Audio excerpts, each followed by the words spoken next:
So, as in the day of Noah, so the day of the Son of Man be. Ang ibig sabihin, sa time natin ngayon na gumagawa na sila ng pag-mix ng DNA, ito na yung time na yun, di ba? Pinagsasama na yung baboy, DNA sa tao, nag-cloning tayo, and then eventually, sisirain na nila yung purity ng ating DNA kasi nga may science na tayo sa DNA. Yan na yung time natin. So, i-explain din natin yan. Ita-touch base natin yung tungkol dyan. At saka yung parating na transhumanism na aware siguro yung mga kabataan alam dito. Yung balak nila na after ni Elon Musk magawa yung Neuralink niya, i-start na nila yung transhumanism. At kung paano tayo pinumondisyon dyan dahil inaalis nila yung gender, di ba? Yan ay ini-eradicate nila yung ginawa ng Diyos na babae at lalaki. Dahil ang mga robotics, yung robot, walang gender yan eh. Wala nang babae at lalaki. So pag dumating yung i-introduce nila yung transhumanism, gusto nila condition na yung mind natin na i-accept natin na yung human enhancement na i-introduce nila sa i-connect ka sa machine.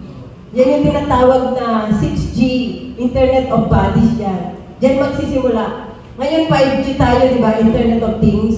Yung washing machine mo, pwede nang kausapin yung microwave or yung mga gadget sa bahay. Nag-uusap yan. Yung mga kotse, connect mo sa wifi, mag-uusap.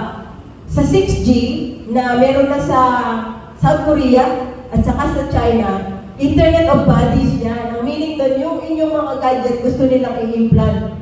Halimbawa, bakit magdadala ka pa ng phone, pwede naman na nandyan na yung microchip sa inyo. Hindi yan yung mark of the beast, ha? Yan yung i-connect nila sa katawan mo, ipapasok yung technology. At yan yung pinaka-gusto nilang i-introduce, kaya meron kayo dyan yung, alam mo yung mga parang watch na bibilangin yung inyong heart rate, pag tumakbo kayo, bilangin 10,000 steps kayo. Yan yung intro nila dyan para makondisyon ka na suot-suot mo na yung intro mo na laging soft launch sila eh. So, nakakapit na sa'yo yan. Tutulog ka, sasabihin nila, bibilangin ko yung heart rate mo, kukunin mo yung blood pressure mo habang nakasuot yan. Tapos, i-connect natin yan sa computer, sa cloud. So, nandun yung mga data ng mga biology mo dyan. Yan yung mga simula, introduction nilang ginagawa. So, pag-aaralan natin ang tungkol dyan sa mga wearables, ano bang kinalaman yan sa darating na agenda nila ng transhumanism na gusto nilang mag-mix ang human at saka machine. At ano yung fulfillment niyan sa prophecy? Sinasabi ko lang yung mga dadaanan natin. Sa Book of Daniel, meron tayong tinatawag na part ng prophecy na nakitang vision ni Daniel doon sa dulo na nag-mix yung iron at saka yung clay. At sabi doon, hindi magtatagal kasi hindi pwedeng mag-mix yung iron at saka yung clay. Yan yung sabi ni Daniel. Noon, hindi pa natin intindi kung ano ibig sabihin yan. Maraming interpretasyon. Pero ngayon, naiintindihan natin, pag nakikita nyo, yung nanonood kayo ng mga Avengers, alam nyo ba yung mga conditioning films na pinapanood natin? Lahat na yan pang condition ng mind, yung mga film na pinapanood nyo, gagawin nila sa future yung nakikita mo sa film. Para makondisyon ka, pag dumating yan, nasa isip mo, sabi ng utak mo, ay sci-fi lang yan, okay lang, hindi ka maa-alarm. So, nire-ready yung isip ng tao. Yung mga human enhancement, yan yung gagawin nila unti-unti hanggang sa pumayag ka na imimix ang human and machine. Magkakaroon ng mga enhanced human. Yan yung mga nakalagay sa kanilang gagawin. So, magta-touch base tayo dyan. Pero ang pinakamahalaga, uunawain natin kung bakit ngayon naiintindihan na natin ang prophecy. So, ngayon, magsimula na tayo sa pinaka-start ng ating session. At gusto kong bigyan kayo ng time na magtanong, ha? So, every after session, pwede kayo magtanong doon sa topic na yun. And then, pupunta tayo sa next session hanggang sa malinaw bago tayo mag-move sa next. So, pakita natin introduction muna nung digitalization, yung bang mga tungkol sa games. Kung paano tayo napunta sa time natin ngayon. Sino yung alalang-alala pag naiwan sa bahay yung cellphone? O kaya yung manlobat na, yung isang bar na lang. Yung nagkakapanik attack.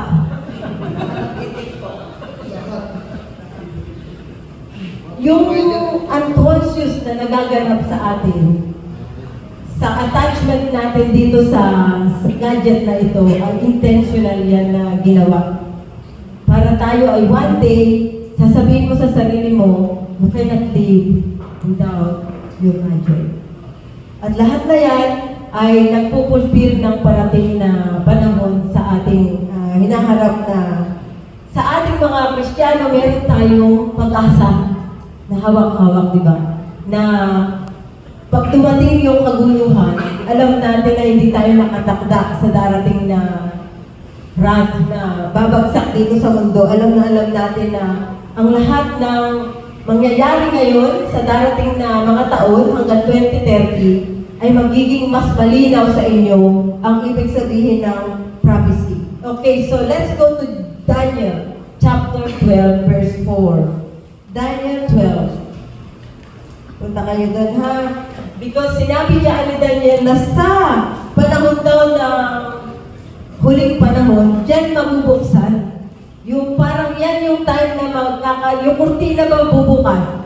So, ang sinabi diyan, nung anghel, nung nakita ni Daniel, yung panahon natin ngayon nakita ni Daniel. Ang sabi ng anghel sa kanya, ay secret muna. Seal. Ang sabi, isil mo, selyuhan mo yung nakita mo.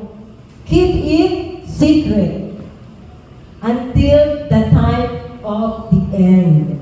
And then, dinescribe niya yung time ng end. Ang sabi doon, until the time of the end, when people will go to and fro, and knowledge shall increase. So, ano daw yung time of the end? Ano yung characteristic? Paano mo malalaman na end time na? O yun na yung end? Dalawa, di ba? People will go to and fro. We are talking about exponential advancement in travel. And then, knowledge shall increase. We are talking about exponential or multiplication of knowledge.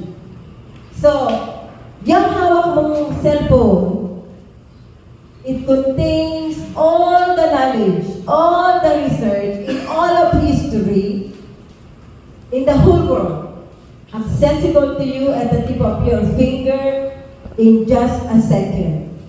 So if you don't tell me na yan yung multiplication of knowledge, wala na akong maisip na pwede kong ikumpara sa meaning ng knowledge shall be increased. Except the fact na in your fingertip right now, or if you have the version of ChatGPT 5, you have all of the knowledge of the world accessible at any time, whenever you want, in just the tip of your finger. And this is talking about the knowledge, research, and understanding of 8 billion people in the planet, all collected in one database, and now available to dun sa nakaupo dun sa tindahan na tambay, kahit sino na lang na hindi nag-aral, yung mga kung sino-sino tao na mahilig lang magkukutkot dun sa kanyang gadget, they will have equivalent knowledge as someone who had a doctorate degree, for example, in engineering. It's available to them. At yan ang malaking dilema o problema hinaharap ng ating mga kabataan. Kailangan mo ba bang mag-aral?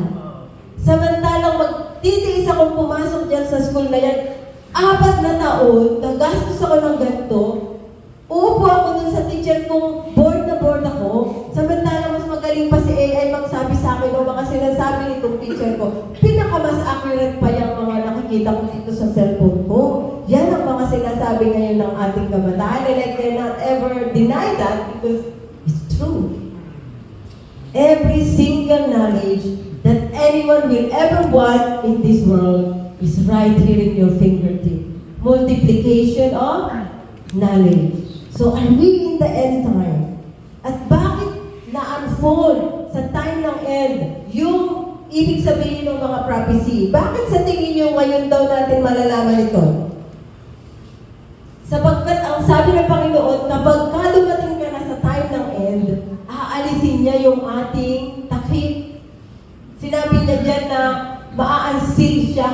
Ibig sabihin, isil mo lang siya hanggang sa time ng end. So, hindi na nakasil ang prophecy. Intindi niyo ba? Hindi na secret ang prophecy. Bawat araw na dumating sa atin ngayon, isang step papunta sa iyong pagkaunawa sa prophecy sinabi tungkol sa last days. We are not supposed to be ignorant. Sabi nga ni Paul sa Thessalonians, di ba? I do not want you to be ignorant, brethren, dun sa mangyayari sa panahon na darating. Dahil bakit? Nabuksan ang prophecy nung dumating ang technology ng AI. I would say this is the pinnacle of that multiplication. Dahil ito na yung panahon na yung knowledge na multiply.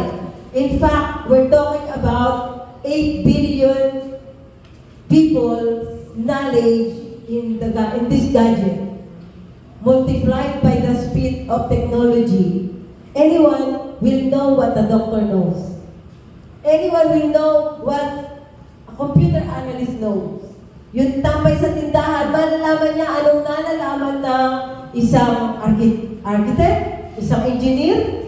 Wala nang hidden na knowledge, nabuksan. And we are not talking about just technology here. We are talking about yung pong knowledge na pag-intindi mo sa prophecy ay bukas na. Dahil pwede mo nang i-connect yung mga dots na yan. Hindi na tayo parang nag-i-imagine paano kaya magiging itsura ng system ng beast. Noon, kala mo halimaw no? Pag binasa mo yung Book of Revelation, nakita mo yung halimaw doon, umalis daw doon sa sea. Kala mo totoong halimaw na dragon, mga ganyan. Ngayon, bukas na. You are supposed to understand prophecy na. We are in this time when God unsealed prophecy. When God ripped the curtains out. Bukas na bukas ang kurtina sa mga taong nagsasaliksik. Ano lang ang kailangan mong gawin? Basahin mo lang ang Biblia at ibukas mo ang mata mo sa mga narinig mo sa balita at sa mga nandyan sa gadget mo. At kapag meron kang gabay ng Panginoon, malalaman mong i-connecta ang mga napabasa mo sa narinig mong balita doon sa sinabi ng Panginoon na hula na nasa huling panahon na tayo.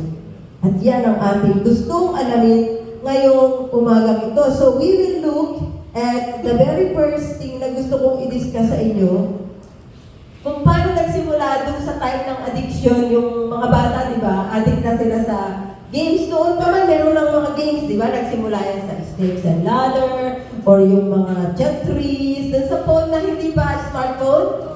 Yan na yung mga introduction. Kinukondisyon kang ma-addict sa games para ma-hook ka. Kasi pagka pumasok ka dyan sa games, nakukuha ka ng kaaway dyan para mapunta ka sa hindi real na mundo. Kasi hindi real yung mga games nyo dyan, di ba? Ang ginawa ngayon ng technology, pag pumasok ka sa games na parang metaverse ang system, parang pumapatay ng totoo dyan. Parang yung Mobile Legends, di ba? Kung nag-game kayo niyan, or yung iba pang mga very advanced na game, yung mga tao, mga batang pumupunta dyan, feel na lang totoo yan. Feel nila para talagang totoo. In fact, nung nag-seminar kami ng ganitong seminar sa Mindanao, meron kami doon isang umattend na pastor na yung miyembro niya namatay, nag-suicide. Dahil sa kagagawan lang ng addict na siya sa games. Hindi na siya umaalis ng kwarto dahil hindi na siya maka-unplug doon sa kanyang mga kalaro doon. Yun na yung mundo niya. Pagbalik niya sa tunay na buhay na kailangan niyang kumain, ayaw na niya ng buhay na yun. Gusto niya, kung connect na siya lagi doon sa kanyang pakikipaglaro. Dahil nagkaroon na siya sa mind niya na dito na. Ang kanyang tunay na mundo na ay yung kanyang laruan doon.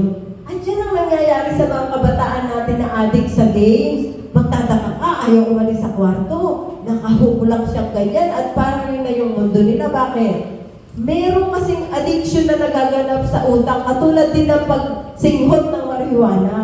pagka nasa game ka, yung brain mo, nagkakaroon ng secretion ng dopamine. Na yan din yung ginagawa ng mga marijuana.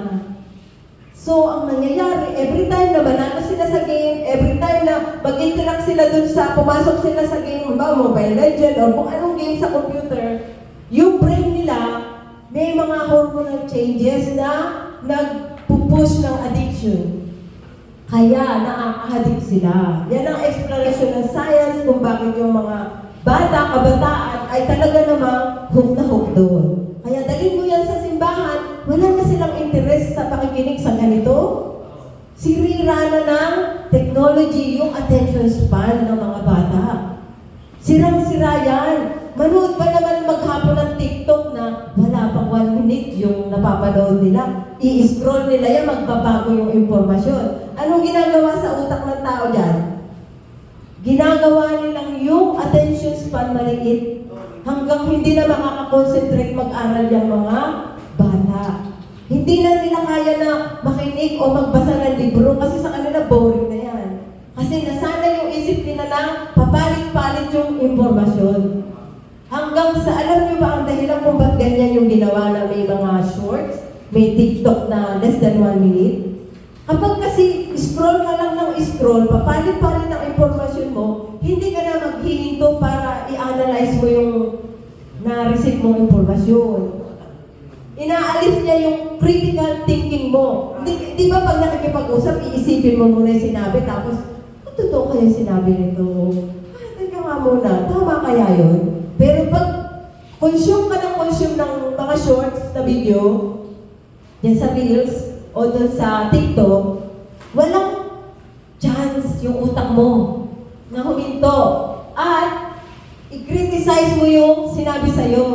Yung critical thinking ng mga kabataan ay binubura ng mga mabibilis na video ng kaya-scroll. Hanggang sa yung mga isip ng mga tao ay maging napakabobo na. Hindi na nag-iisip. Alam mo yung hindi nag-iisip, madaling pasunurin yan. Madali yang makontrol. Yan ang kailangan ng kaaway sa time ng Antikristo. Yung mga tao, di ba, sa time daw na yun ay nadaya lahat. Sa time daw sa Revelation 13, yung buong mundo daw ay nadaya ng Antikristo. Hindi yan magic na biglang yung mga tao nadaya na lang. Ito na tayo sa proseso niyan. Kung bakit madadaya yung mga tao. Kung bakit sinabi at nakita ni Juan sa Revelation 13 na yung buong mundo nadaya. Bakit? Ganyan na yung isip.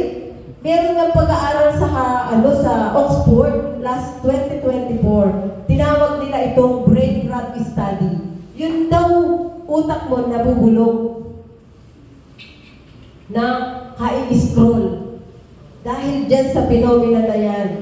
Ano meaning ng nabubulok? Hindi mo na ginamit eh. Di ba pag di ginamit, mabubulok? Yan lang yung meaning doon. Ang utak natin ay dapat na ini-expand. Hindi mo na yan ini-expand dahil lahat tatanong mo na kay Google. Hindi ka na nag-isip kahit 1 plus 1 tatanong mo kay Google eh. Kaya mag-assess ka kung marunong pa bang mag-add yung mga tao o mag-multiply sa isip. Yung mga bata ngayon, hindi na magkaganyan eh.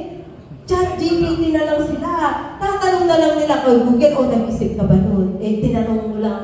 Pinindot mo lang sa computer. Sino nag-isip doon? Hindi ba yung computer, iniluwa na lang sa'yo yung informasyon? Nag-isip ka ba? Eh, nung time namin, may tabisan ng talino. Pupunta kami sa lahat ng mga school dito sa Buong San Leonardo. Magsasama-sama yung mga matatalino. Tapos, nandun kami sa parang ganito. Lahat ng representative ng mga school na andyan, maglalabanan niya ng talino, ha? Walang computer nung time namin na yun. Pagalingan talaga yan ng pagpiga sa isip. Pagalingan ng na-memorya mo mga alam mo. Naaalala ko nun talagang matatalino nun ng tao dahil pinipiga yung isip. Nag-i-expand yan. At yan yung, dinala ko yan hanggang sa ngayon, alam niyo ba, nagme-memorize ako ng Biblia. Hindi ako memory verse. Noon, may Mr. and Mrs. Memory verse pa kami, no? Habit ko pa rin yan hanggang ngayon. Nagpipiesta kayo sa Bible, iba-iba pang translation. Kala niyo forever yung freedom na yan? Hindi. Yung salita ng Diyos dapat minimemorya. Ako hindi ng memory verse, memory chapter ako. Mga chapter ng Bible, minimemorya ko. Ini-expand ko ang aking brain. At the way na mag-meditate ako, from the memorization ng mga chapters na binabasa ko. May memorize ko yan, Isaiah 53, Philippians 2, Psalms 1. Tapos kapag ako'y nagkakaroon ng quiet time, hindi lang ako nagbasa na para lang sumuyod ako ng binasa ko. Kakausapin ko yung Diyos dyan. Minememorize ko yan, meditation parang baka yan. Alam niyo ba yung baka pag kumain ng damo? Para siyang yung kainin niya dito, ipon-ipon ng konti, dali niya dito sa kabila, o chew niya uli yan, meditation. Hindi yung basta na lang, dumaan yung mata mo, tanawin kita, wala ka natandaan, miski isang pangalan, isa binasa mo. Hindi ka nagbasa, hindi ka nakipagtuon sa Panginoon yun. Ang sinabi ng Diyos sa atin, mag-meditate araw at gabi. Ano yung ibig sabihin niya? Bago ka matulog, hindi yung Korean actor ang nasa isip mo na mukha. Nag-iisip ka na, binasa mo sa Bible, memoryahin mo yan, ulit-ulit yan sa isip mo, hanggang ma-reveal sa'yo yung katotohanan na binasa mo. Yan ang pag-aaral ng Biblia. Hindi yung nagbasa ka, hindi yung sinugod mo lang yan, walang natira sa isip mo. Ang nag-meditate, nagme-memorya, nag-e-expand. Hindi ka titigil hanggat hindi nagsasalita ang Panginoon sa'yo sa kanyang salita. At bigla na ng light bulb moment yan na, yun pala ang ibig sabihin. Yan ang isa sa mga dapat nyo gawin para hindi kayo madaya. Hindi nyo ba naisip kung bakit ang unang-unang binanggit ni Jesus sa Matthew 24 ay magbantay kayo na hindi kayo madaya? Hindi nyo ba naisip kung bakit? Ang panahon natin ay mapupuno ng deception. I'm sorry to say, pag hindi mo alam ang Biblia, ikaw ay madadaya na matindi. At sabi nga ni Jesus sa time ng pagdating niya, will He find faith on the earth? Bakit kaya tinanong ni Jesus yan?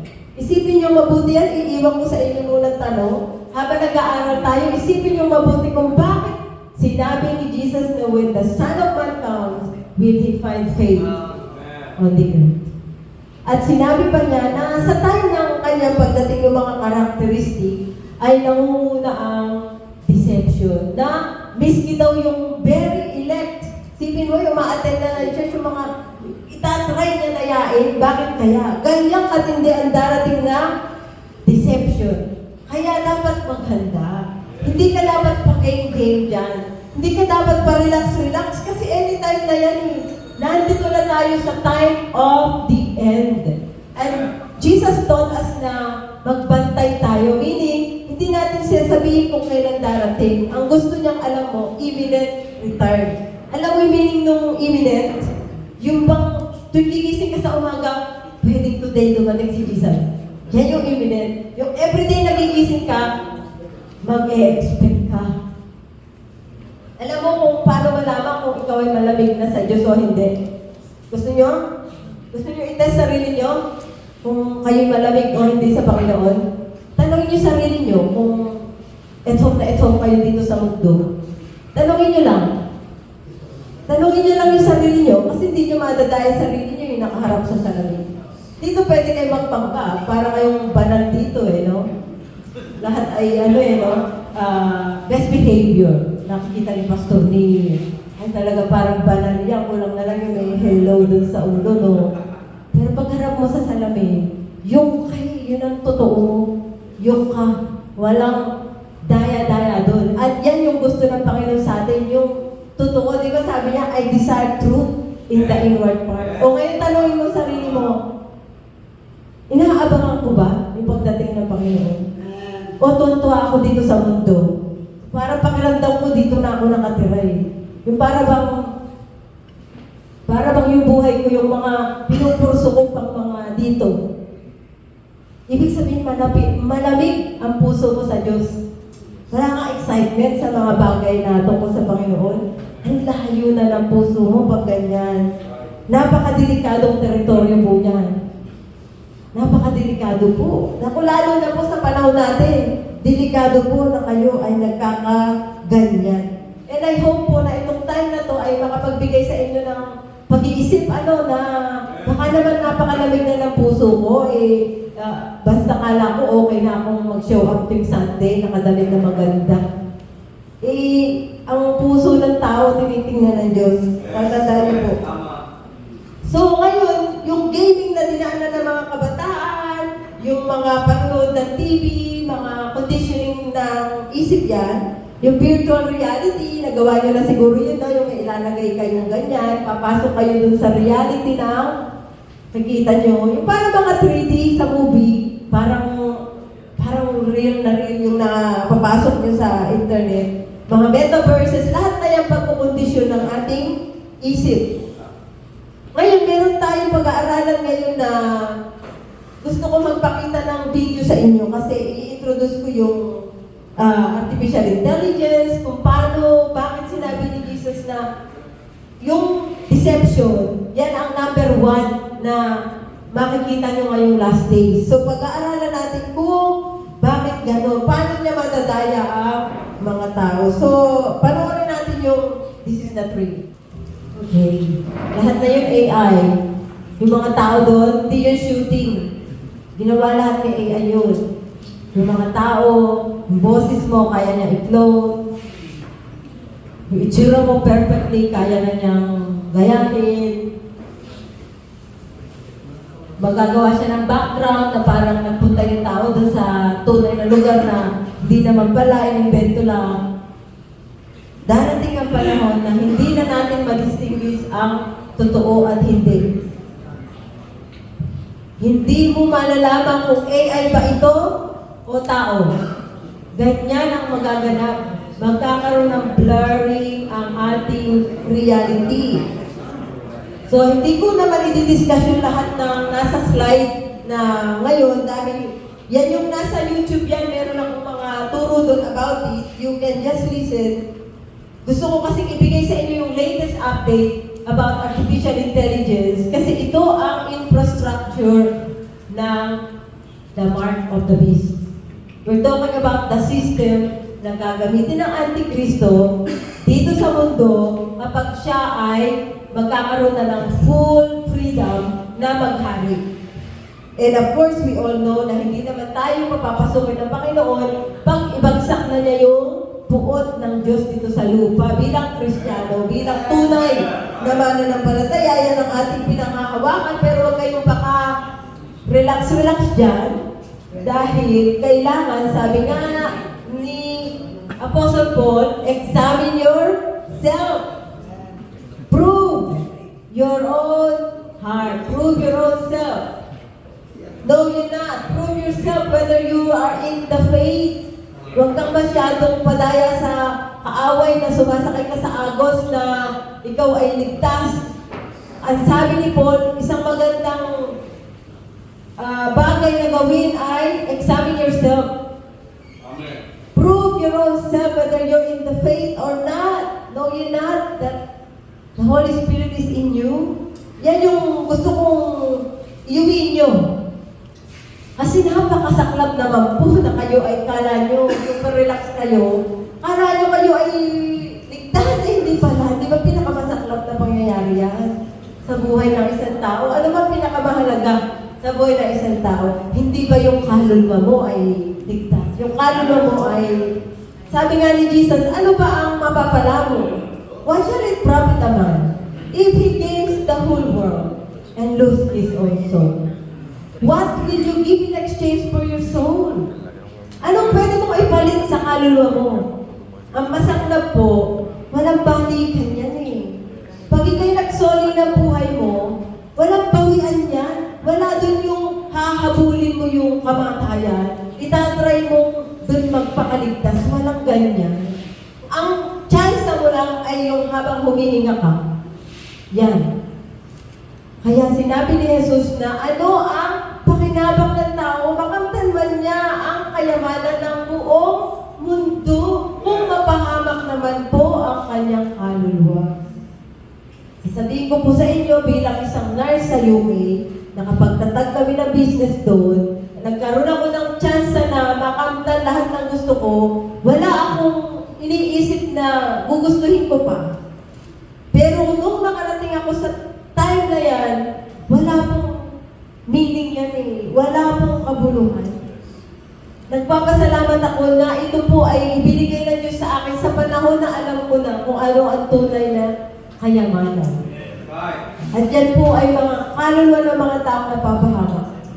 At yan po ay pagkakilala sa Panginoon. Yan po dalawa na yan, yan po ang kayamanan ko. At yan po, pag sinasabi nila na, si Elon Musk ganitong net worth, 3-something trillion. Si Jeff Bezos, yung sa Amazon, ganito yung net worth. Yung pinakamayaman tao, ganito ang net worth.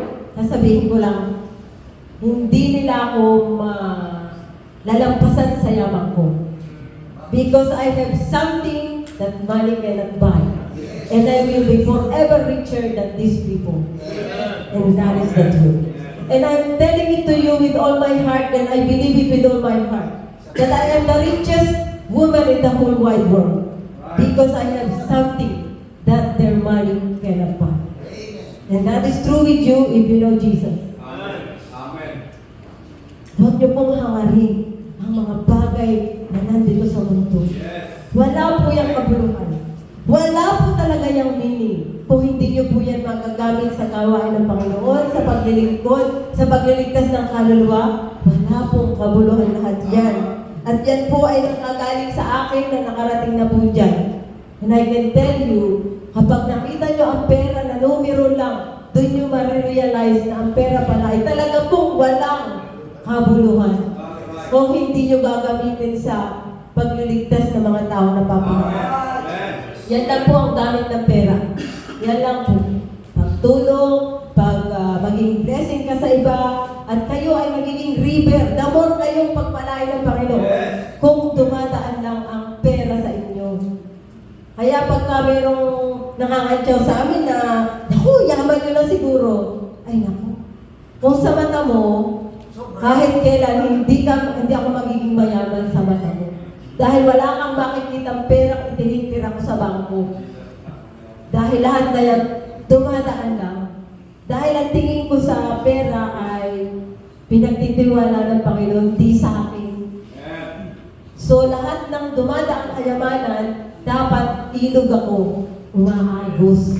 Kapag na-stuck na yan, dead sick ka na, tapos ang blessing. Yan lang po ang sikreto natin. At yan po ay nakikita nyo sa buhay nyo kung inyo po kakaya na mag-risk. Alam niyo yung mga risk? Yung mga risk na ibigay nyo na lahat. Kasi yan lang naman prinsipyo ng Christianity, di ba? If you lose your life, you will find it. So mga kabataan, gusto nyo bang malaman ang purpose nyo, yung meaning ng buhay nyo? Pag-aralan nyo, i-give up ang buhay nyo. Dahil yan ang prinsipyo ni Jesus. If you learn to lose your life, you will find it. Yan ang tunay na Christianity po. Hindi po yung attend ng church, punta dito, punta doon, hala nyo, Christianity na. Ang Christianity po ay tunay na buhay. Yung Christianity, nag-i-start Monday, Tuesday, Wednesday, Thursday, Friday, Saturday. Yung Sunday Christianity yung nakikita, pwede panggap-panggap yan eh. Pwede yung kunyari lang yan. Hindi ko alam at totoo kayo. Pwede kayo magpanggap dyan sa upuan na napakabanal niyo. Pero pagka-uwi nyo sa bahay, wala nang nakakakita, hindi na alam ng pastor nyo, yan yung totoo kayo. Yan ang ipagsusulit nyo sa Diyos. Kaya kayong matakot-takot sa inyong pamumuhay. Dahil yan po ay hindi makakatakas sa mata ng Panginoon. So, pupunta na po tayo dun sa AI dahil yan ang gusto kong dalhin sa inyo, yung pinaka-update. Sinabi ko na sa inyo paano nagsimulang makondisyon ang isip natin from kabataan, from games, from panonood ng TV, from mga Disney movies, mga Avengers, yung mga sci-fi. Lahat po na yan ay pang-kondisyon ng isip para maging handa ka sa pagdating ng infrastruktura ng Antikristo. At yan po ang Artificial Intelligence. So, pinamagatan kong The Vanishing Truth ang ating pag-aaralan ngayon. Mamaya, i-research nyo yung question nyo. 11:30, magpi-break tayo. At gusto ko, pwede kayong magtanong by that time. So, ang ating pag-aaralan ay bakit nasisira ang reality. Yan ay intindi ng mga kabataan, di ba? Kasi pumapasok kayo sa games, no? Maraming kabataan marunong mag-games. Alam nila yung nangyayari doon na parang real ang kanilang pakikipaglaban sa games. Yan po ay conditioning ng ating mga mind. So dito po sa pag-aaralan natin ngayon ng artificial intelligence, napakadelikado po nito ngayon kasi may open AI tayo. Sino gumagamit na AI? Taas nga ang kamay para alam ko yung kausap ko. Sino gumagamit ng AI? Okay lang basta kahit anong level ang gamit nyo sa AI pataas ko para alam ko yung na makakaintindi sa pag-uusapan. Okay. Ano ba ang artificial intelligence from the very word artificial? Ano yan? Hindi totoong intelligence. From the very name itself, deception na. Artificial.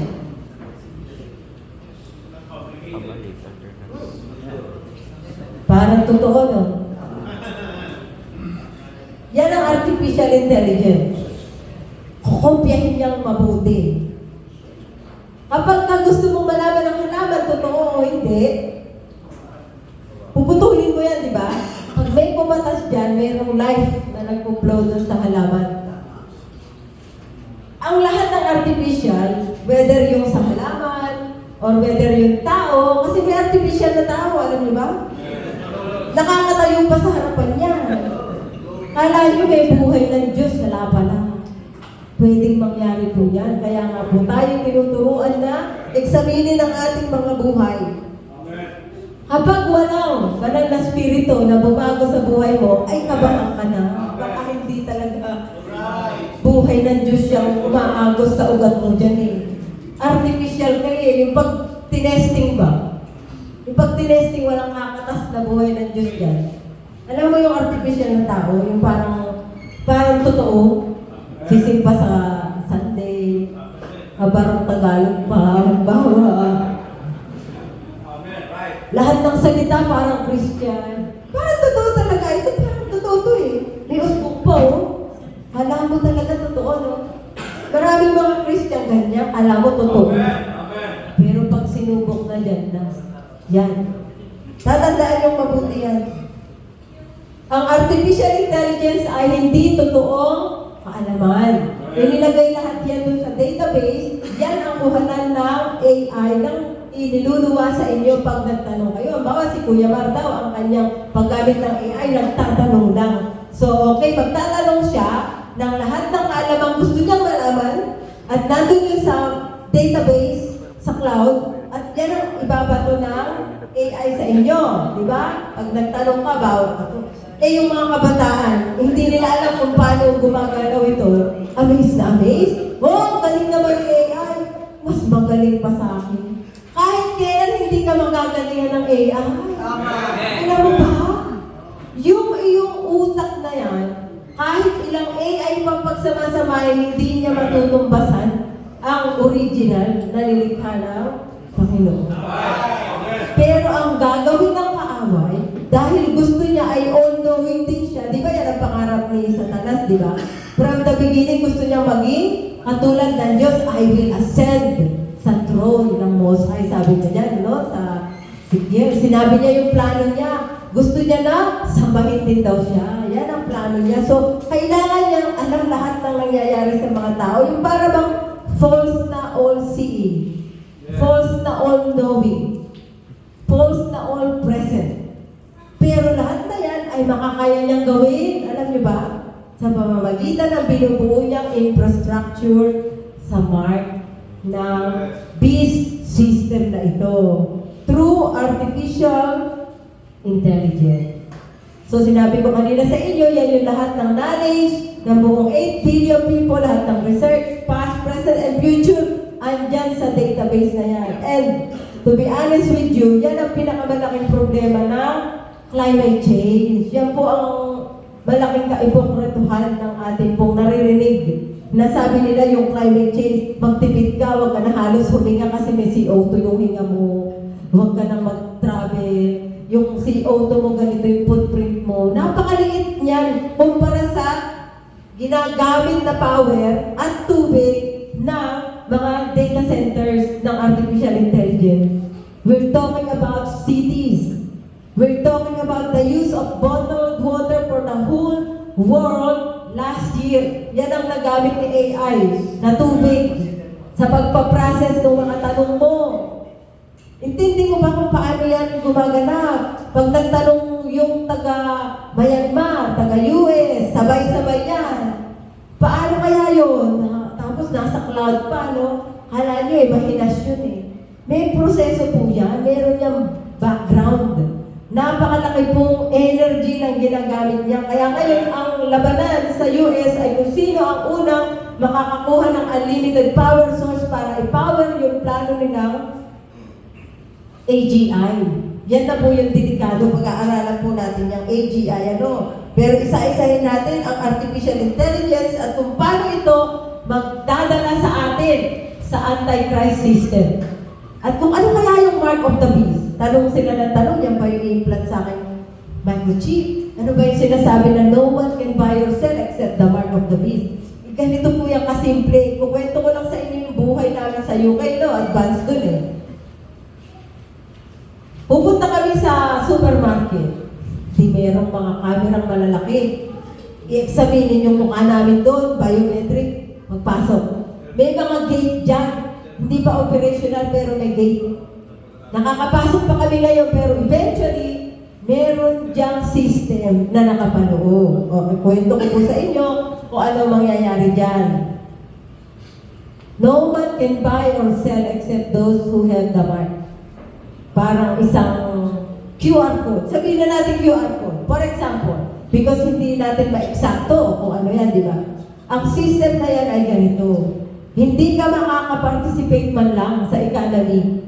Hindi ka makakapasok sa supermarket pag wala ka nung code na yan na i-scan yan eh. Alam niyo nung panahon ng COVID, may i-scan, di ba? Conditioning yan eh. Nag-start itong pagbibuild nila ng infrastructure na parang concentrated sa system ay nung COVID time. Yung bang kunyari pag wala ka daw vaccine, walang QR code, tapos hindi ka pa pasukin. Ganyan.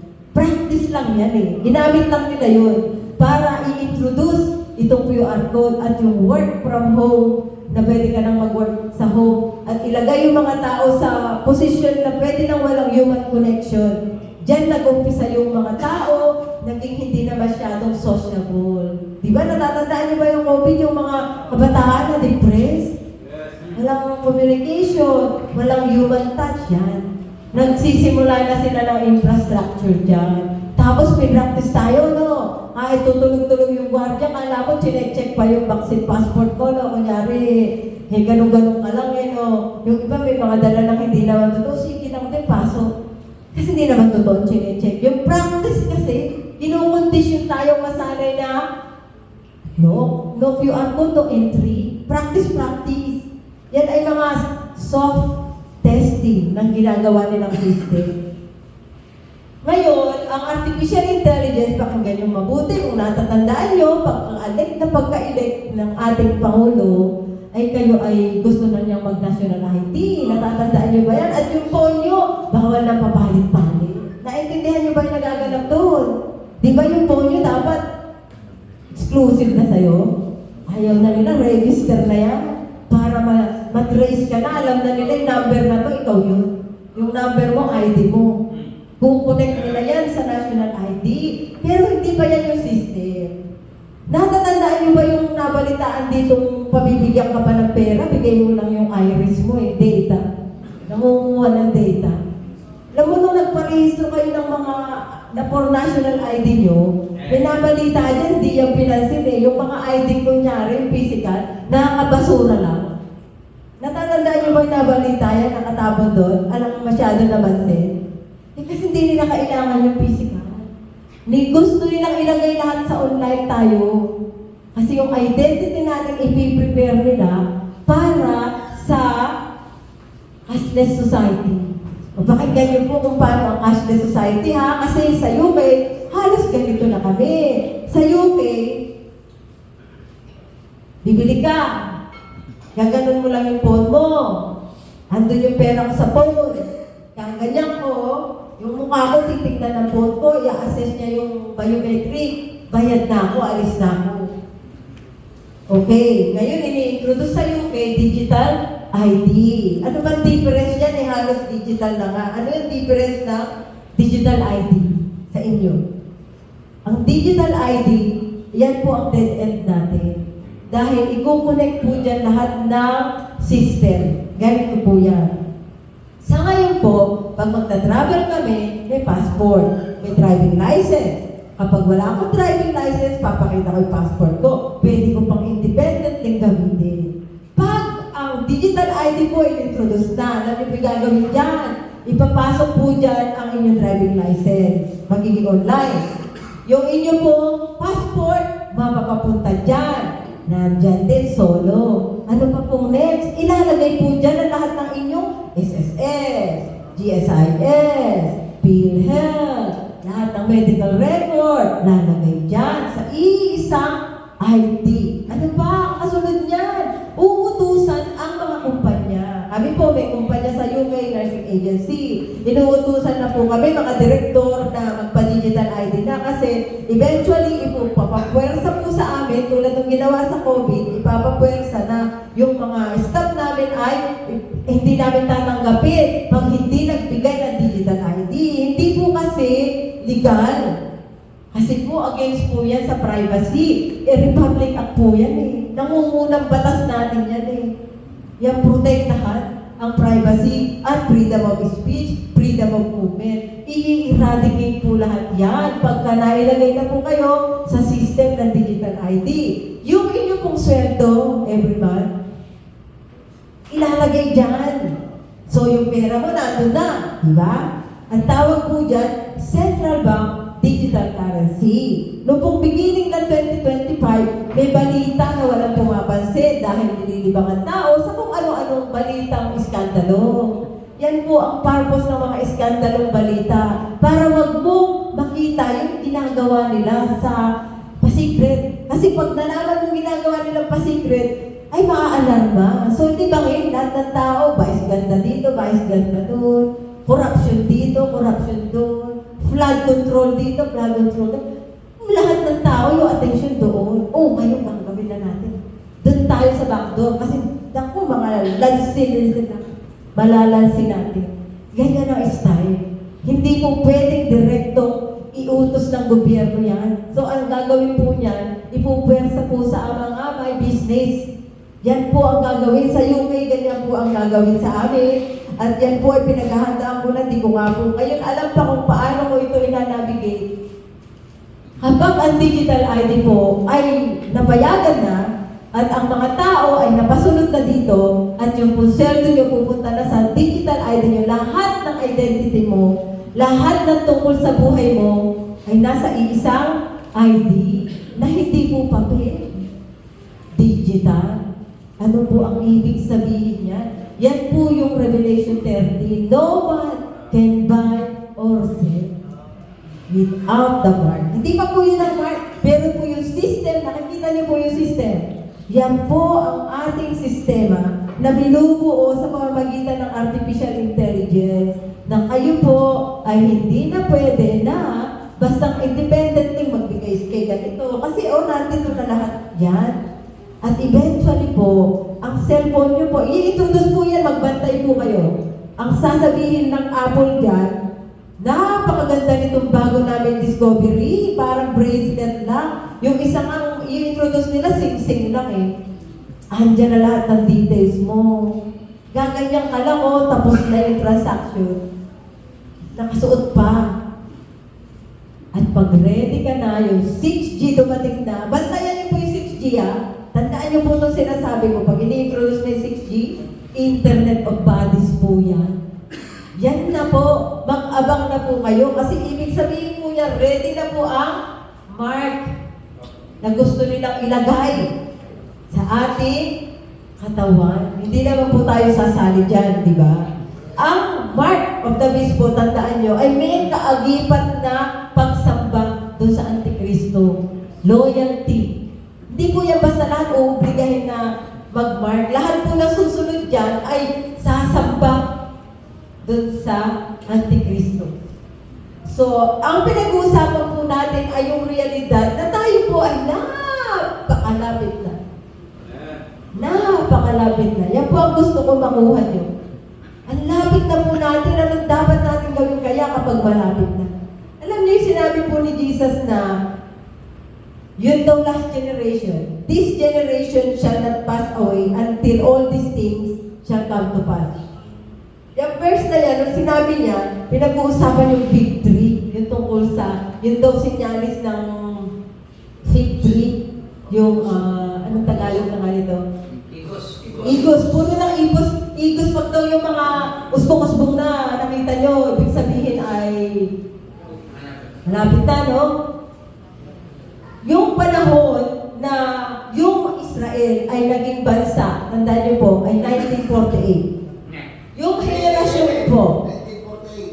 henerasyon po, from 1948 up to now, na mga buhay, yung father ko 1945 nung pinanganak. So almost more or less generation ng father ko. Yung nakakita ng umusbong na ang Israel ay unti-unti nang nagagather sa bansa nila. Isa sa mga sign ng puno ng igos yan na sinasabi ni Jesus. Pag daw, yung generation daw na nakakita noon, ano sabi ni Jesus? Will not pass away until all these things will come to pass. So, gusto kong malaman kung anong henerasyon yun. Panoorin ko lang yung tatay ko. Buhay pa eh, no? 81. Hindi raw matatapos yung henerasyon na yun. We're talking about more or less here. Until all these things shall come to pass. Eh, hindi nga ba totoo po?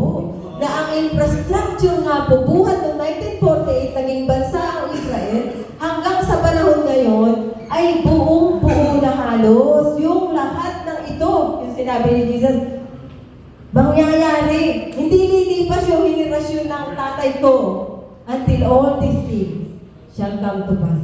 Naintindihan niyo po ba ang ibig sabihin niya?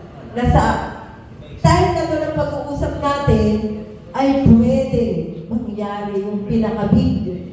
Alam niyo yung pinakabig? Kasi sa rapture kasi, hindi naman hihintayin mong ready na yung mark eh. Di ba ang rapture mangyayari bago ibuhos ang puot na Diyos?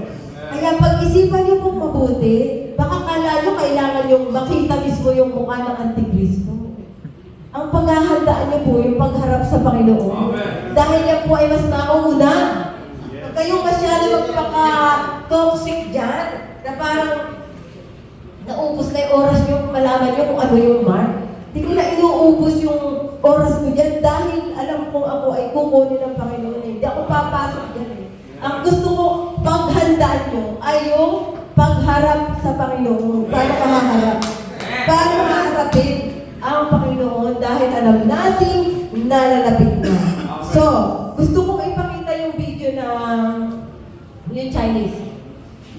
Ito ang itsura ng buhay sa time na yung digital ID nyo ay nandun na sa isang kumpleto na. At ganito ang magiging buhay. Ito ay halos binubuhay na ng tao sa China. Magkakaroon dyan ng mga nakalink na mga mahalaga. Okay. Yung mga, parang communism po, they report on each other. Yung mga labor, tapos magkakaroon ka ng benefits sa pag-report ng mga kapwa. So everybody's watching each other. And then they have social credit scoring system dahil everywhere sila magpunta, kilala na sila, di ba?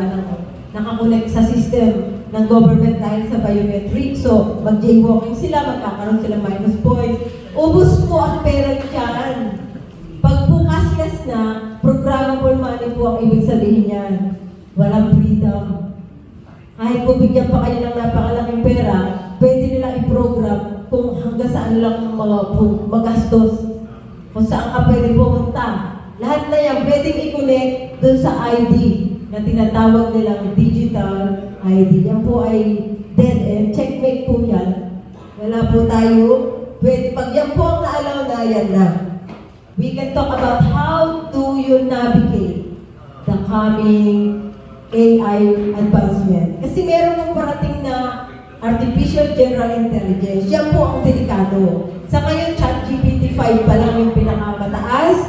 Pag po AGI na, wala na pong limit ang kayang gawin ng computer. So after lang siguro, after break, pag-uusapan natin yung last part na yan and then pag-aralan natin yung paano ka mag-navigate. Anong gagawin mo bilang kabataan, bilang Christian, paano ka makikipag-deal dito sa technology na ito na. Hindi mo yan mapiprevent because nakahula. Pero bilang Kristiyano, tinawag tayo ng Panginoon at hindi siya nagkamali na buhay ka ngayon.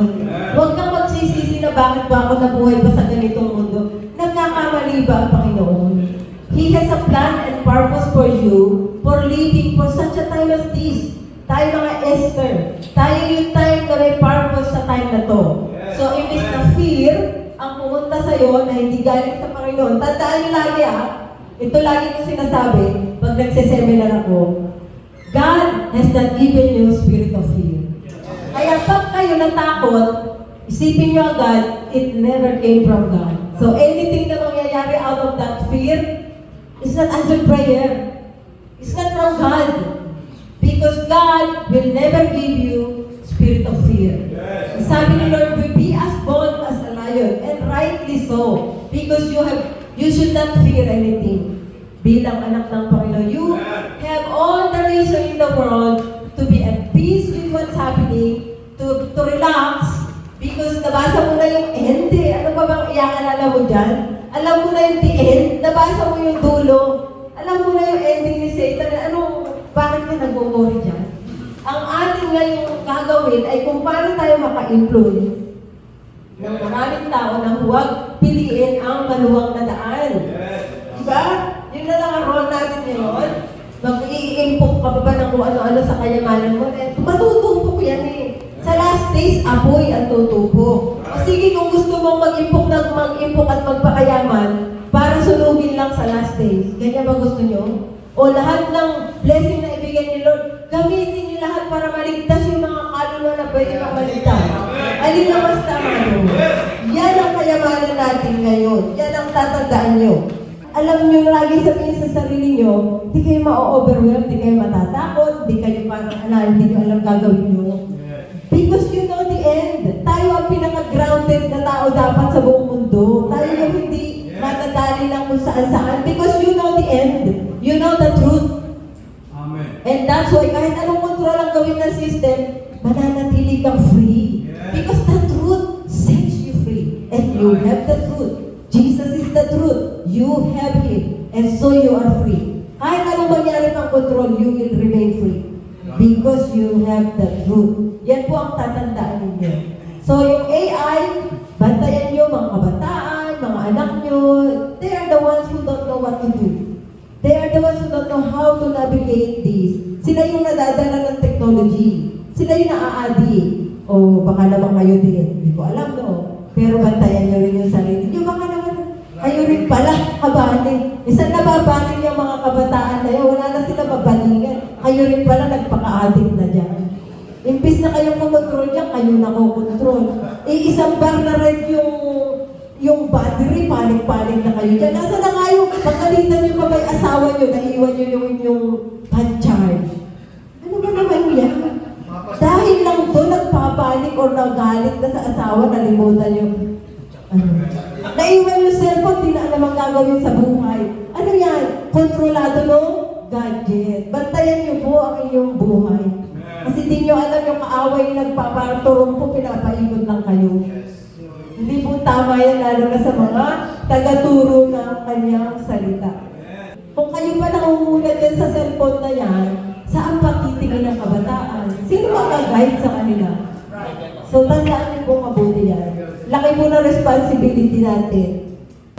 Sa spiritual side natin, tandaan niyo po ito, kasi ito po ay dapat alam natin. Ang quantum po, yan po yung si Jesus na buhay maguli, di ba? Naalala niyo po si Jesus nung nagpunta siya sa upper room, imimit niya yung mga disipulo. Anong nangyari sa kanya? Lumusot siya, di ba, sa wall? Kasi ang kanyang body ay nasa quantum existence. So nakukuha niyo pang meaning ng quantum, ibang dimension siya, yung para siyang, wala na siya yung barrier ng matter, kaya lulusot siya. So ang nangyayari sa quantum computing, kaya wala na siyang limit sa data, hindi na 0-1, beyond siya sa dimension natin because meron na siyang tinatawag nilang yung tinatawag na bumabalik-balik na siya, yung pwede na siyang access ng future, tsaka yung past, nag-merge sila. Yung parang sa existence ng spiritual. Alam mo yung pag namatay yung tao, ang time nawawala. Wala pang time na limitation. And then pag namatay ka rin, marirelease ka sa limitation ng physical, yung matter. I-enter ka dun sa parang tinatawag nating spiritual dimension na wala pong hadlang na yung body natin, di ba? Hindi naman nakakalusot, hindi ka naman makapunta sa past mo or sa future. Kasi di ba, meron tayong tinatawag na linear time, meron tayong tinatawag na space. Limited tayo dyan, gumagalaw tayo dito sa dimension na yan. Pag sinabi mong quantum, walang limit. Lulusot, di ba? Sa physics, sa computational ability o sa science, pag in-explain nila yung quantum, in a way, dahil ayaw nilang i-accept yung spiritual dimension, sasabihin nila quantum.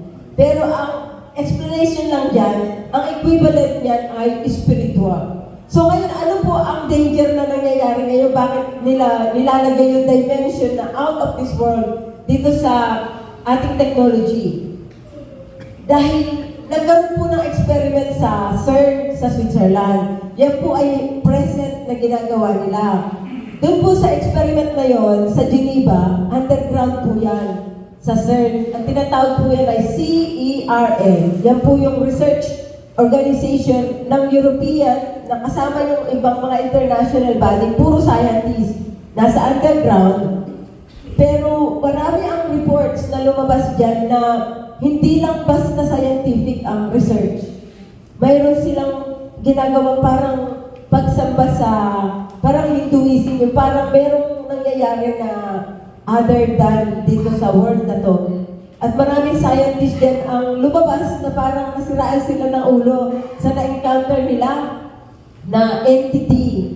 Nung sinimulan nila ang CERN, dun after nilang ma-discover yung na-break nila yung atom, yung dark matter, anti-God na tinatawag, nagkaroon sila ng balita about it, lumabas na unti-unti yung news natin about quantum. Kasi i-introduce nila from that experiment yung quantum, yung ability ng quantum. Ang ating malaking problema sa quantum ay hindi ito dito sa mundo. Alam niyo yung this is other dimension. And the reason kung bakit tayo nilagay ng Diyos sa dimension na to, sa physical, ay pinuprotektahan niya tayo dun sa mga entity na nandun sa dimension ng quantum. Naintindihan niyo po ba ang danger nito? Ang goal ngayon presently ng ating technological advancement, in the end, ang gusto nila ay mag-merge tayo dun sa dimension na yan. Kaya gusto nilang magkaroon ng transhumanism. And then, nakikita niyo ba yung mga pelikula ngayon na may mga portal? Yung may portal, tapos pupunta sila sa ibang universe, ibang reality, metaverse, tapos may portal doon, may black hole. Naririnig niyo yan, di ba? Tapos sasabihin nila, yun yung way papunta sa dimension. Ini-introduce nila sa isip ng tao yung gusto nilang gawin na one day ay ilalabas nila yung quantum dimension, which means for us, this is very dangerous. Kaya tayo, nandito sa physical dimension, may protection tayo because hindi tayo dapat mag-access doon hanggat nandito sa physical dimension. And the very reason why Jesus came in the flesh sa dimension natin, kasi hindi mo, kahit magsisigaw ang Diyos doon, nandun siya sa dimension ng quantum, spiritual dimension, hindi mo maintindihan ang Diyos dyan. Hindi mo maintindihan ang ibig sabihin ng kanyang mga pagmamahal sa'yo, yung kaligtasan, wala tayong maiintindihan kasi para tayong nasa box. Sa box ng physical na dimension. Tapos yung spiritual, nasa above nun. Kaya kailangan pumunta ang Diyos sa dimension na nandun tayo. Ano yon? Physical dimension. Kaya siya, nagkatawang tao. Para pumunta siya sa dimension mo. At para maintindihan mo siya. Yung pag-ibig niya, yung daan ng kaligtasan. Kaya nagkatawang tao, di ba? Pumunta sa dimension ng physical dimension. Kaya natin na ngayon intindihan natin ang Panginoon na very limited pa rin. Kapag ka namatay ang tao, pumupunta yung kaluluwa. Di ba mamamatay? Yung body maiiwan sa physical. Yung kaluluwa mo, yung tunay na ikaw, pupasok na sa dimension na yan. Yan yung pagkamatay na pagkamatay, wala ng time. Wala ng space. Wala ng matter. Kaya di ba si Jesus, lumusot na lang, di ba? Doon sa upper room. Lumusot na lang siya kasi glorified body na quantum existed. So, ang danger ng quantum computing is to merge this kind of technology na bilog sa dimension na yon, pinipilit nilang ilagay dito sa present time natin na physical dimension. It is very dangerous. Kasi, i-overtake tayo ng mga beings na nandyan. So, meron tayong, totoong merong reality somewhere else, which is, alam natin yung reality na, alam nyo naman yung may mga multo, di ba? Yung pag may narinig kayo, nagkukwento, may multo, ganyan. Di ba yung may mga masamang espiritu, nandyan sila sa dimension na yan. Yan yung wala sila disembodied sila, wala silang matter. Hindi sila bound ng physical. Katulad natin, gusto nilang nag-possess sa'yo. Kasi gusto nila yung mga disembodied spirit, gusto magka-body yan. Gusto nilang ma-express yung kanilang sarili. Kaya, di ba may mga napoposes yan? So ngayon, gusto ko lang i-connect para maintindihan nyo, yung quantum technology na ipinapasok nila sa transhumanism, naggagawa sila mga robot. Tapos, nilagyan nila ng parang tunay lang na naman, itsurang mukhang tao. Nakita nyo na ba yan? Marami na sa China yan. Yung mga robotics na mukhang tao na. Kasi gusto ng entity na nandun sa dimension na yun, gusto nila na express ang sarili nila. Kasi disembodied spirit sila. So all in all, kapag pinagtugma-tugma natin ang nangyayaring technology, alam natin na basta pumasok na yung quantum na yan, yung spiritual dimension na yan, sa physical world natin, alam natin na yan na yung peak ng knowledge ng tao. Hindi hahayaan ng Diyos na mag-merge yan. Kahit anong gawin ng tao na technology high-tech. Kasi Tower of Babel moment yan. Di ba yung Tower of Babel, naggawa ng Babel para abutin ng Diyos? Nung nandun na sila sa peak na yon, bumaba na ang Diyos, di ba? Kailangan na sirain. Nandyan tayo ngayon. Sa time na yan. Kaya anytime na yung pagbaba ng Diyos, dahil hindi pwedeng umabot sa sukdulan ang kaalaman ng tao na i-reach niya yung kaalaman na napakataas na halos parang ma-reach mo ang Diyos. And that is what? Creation. Naggagawa na sila ng tao ngayon. Di ba? Gaya na nila sa DNA manipulation na maggawa ng tao, human beings, or yung pag-merge ng DNA mo, ilasama sa baboy, isasama sa isda, ine-experiment nila ngayon. And yan yung tinatawag natin na time of Noah, during the days of Noah. Yung nagkaroon na ng mix ang DNA ng tao. Nawala na yung pure na DNA, di ba? Nagkaroon ng, nagpunta ang fallen angels, at yun daw, mga daughters of men maganda, di ba, kinuha nila as wives? From there, nagkaroon ng mga higante, mga Nephilims na nabuhay sa mundo. Kaya nag-flood. Dinestroy itong complete destruction ito ng DNA na yun na nangyari kasi nga na-destroy ang DNA na corrupt. And now, we are entering that days of Noah. May mixture uli ang DNA ng tao. Nagkakaroon uli ng pagsasama yung mga DNA. So we are talking about quantum here, na out of nowhere, dumating yung technology, kapag ka nag-take over ang quantum sa artificial intelligence, wala na po yung bigil. Yan na po yung sinasabi natin na kung yung artificial intelligence mong hawak, ano pang version nyo? Meron ba ditong nag-chat GPT 5? Wala. 4.